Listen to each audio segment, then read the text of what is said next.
কোরআন শুধু এই কারণেই আসে নাই, এই কোরআনে 1000-এরও বেশি আয়াত হলো বিজ্ঞান ভিত্তিক। জোরে বলুন সুবহানাল্লাহ। কটা নেবেন আপনারা? এই কোরআনে 1000-এরও বেশি আয়াত। চলুন আমি একটা একটা করে বলার সুযোগ করে দিন বাবা, ধৈর্যের পরিচয় আপনারা একটু দিন। এবার আসছি, শ্রোতা হতে গেলে বাবা তিনটি জিনিস লাগবে আপনাদের। বক্তা হতে গেলে দুটো জিনিস, কমিটি হতে গেলে, জলসা কমিটি হতে গেলে তিনটে জিনিস, আর মসজিদ কমিটি হতে গেলে এই কোরআনে আছে 5টা গুণ লাগবে। যাকে তাকে মসজিদ কমিটি করবেন না বাবা, অনুরোধ করে যাচ্ছি আপনাদের কাছে, যাকে তাকে মসজিদ কমিটিতে রাখবেন না। কোরআনে বলা হয়েছে 10 নম্বর পারা 8 নম্বর পৃষ্ঠা 9 নম্বর লাইন সূরার নাম তাওবা 18 নম্বর আয়াতে, মসজিদ কমিটি ওই লোকটা হবে যার মধ্যে 5টা গুণ থাকবে।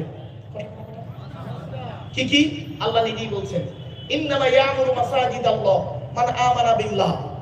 মসজিদ কমিটি ওই লোকটা হবে যে ব্যক্তি 100% আল্লাহকে বিশ্বাস করবে। জোরে বলুন সুবহানাল্লাহ। 2 নম্বর ওয়াল ইয়াউমিল আখির, যে ব্যক্তি 100% কিয়ামতকে বিশ্বাস করবে। জোরে বলুন সুবহানাল্লাহ। 3 নম্বর, it is very very important, ওয়া আকামাস সালাত, 5 ওয়াক্ত নামাজ আদায় করবে। জোরে বলুন সুবহানাল্লাহ। অনেক মসজিদ কমিটি আছে 5 ওয়াক্ত নামাজ পড়ে না। 4 নম্বর ওয়া আতাজ যাকাত, যদি তার উপরে যাকাত ফরজ হয় আদায় করবে, ফরজ যদি না হয় আদায় করার দরকার নেই, যাকাত আদায় করতে হবে। অনেক সময় মসজিদ কমিটি দেখবেন মসজিদের ক্যাশিয়ার হিসাব চাইলে খালি পালাচ্ছে, মসজিদের নামে জায়গা, মসজিদের ঘর, মসজিদের দোকান, মসজিদের সম্পত্তি ভোগ করে খাচ্ছে। তাকে যদি চাওয়া হয় ঝগড়া করে আর একটা আলাদা মসজিদ তৈরি করে ফেলছে। ঠিক না বে ঠিক? খবরদার নয়। 5 নম্বর ওয়ালাম ইয়াখশা ইল্লাল্লাহ, মসজিদ কমিটি ওই লোকটা হবে যে ব্যক্তি আল্লাহ ছাড়া কাউকে ভয় করবে না, একমাত্র আকাশের নিচে জমিনের উপরে আল্লাহকে ভয় করবে। জোরে বলুন সুবহানাল্লাহ। এবার আপনাদেরকে একটা কথা বলে নিচ্ছি, শুনে নিন, শুনলে চমকে যাবেন। আপনারা যারা এসেছেন এখানে বসে আছেন বা বাইরে দাঁড়িয়ে আছেন, ঘুরছেন, জলসা কমিটির সকলকে লক্ষ্য করে আমি একটা কথা বলছি সামগ্রিকভাবে। আপনারা যে এসেছেন ভরসা কার উপরে করবেন? জোরে বলুন, জোরে বলুন আল্লাহ। জলসা কমিটি ভরসা করবে কার উপরে? আল্লাহ। আমি ভরসা করব কার উপরে? আপনারা ভরসা করবেন কার উপরে? এই কোরআনে লেখা আছে। চলুন জাস্ট উদাহরণ। আল্লাহ বলছেন, ইযা আযামতা ফাতাওয়াক্কাল আলাল্লাহ ইন্নাল্লাহা ইউহিব্বুল মুতাওয়াক্কিলিন।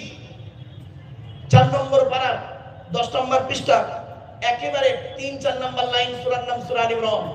আল্লাহ বলছেন, বান্দা তুমি যখন কোনো কাজ করতে যাবে পৃথিবীর কোনো ব্যক্তি বস্তুর উপরে ভরসা করবে না, একমাত্র আল্লাহর উপরে ভরসা করে কাজে নামবে। যারা আল্লাহর উপরে ভরসা করে কোনো কাজে নামে আমি আল্লাহ তাদের অত্যন্ত ভালোবাসি। ছোট্ট একটা উদাহরণ দিচ্ছি। একই রাস্তা, একটাই রাস্তা, দুটো দল গেল।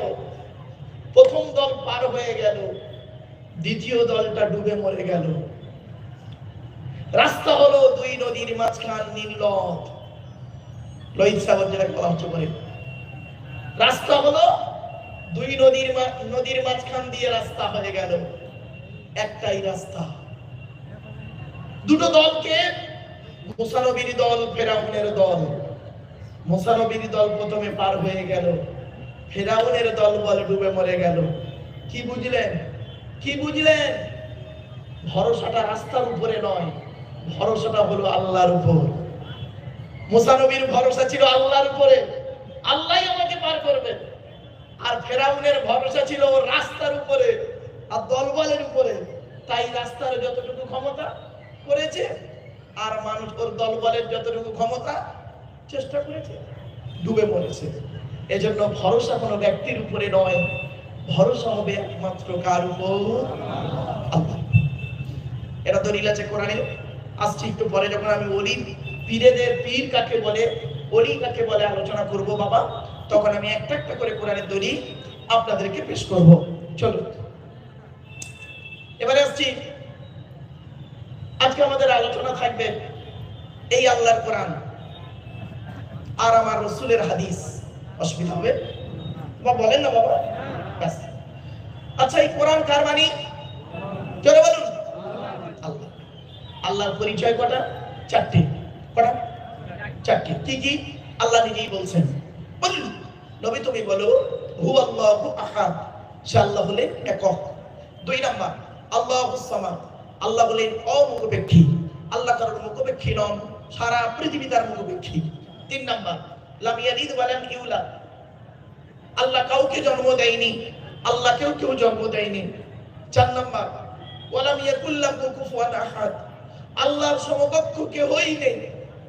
এই হলো আল্লাহর চারটি পরিচয়। আচ্ছা বাবারা বলুন তো দেখি, এই যে সূরাটি পড়লাম কুল হুয়াল্লাহ সূরা, আপনাদের এটা মুখস্থ নেই অনেকে? আরে ভাই বলুন না। আবার পড়লাম কি করতে? পড়লাম কেন? শোনেন কারণটা বলি। কারণ হচ্ছে আরবিটা আপনারা জানেন, বাংলা অর্থটা করে দিলাম। আর কেন পড়লাম আল্লাহর পরিচয়টা জানিয়ে দিলাম। আর কেন পড়লাম শুনে নিন। আল্লাহর নবী বলেন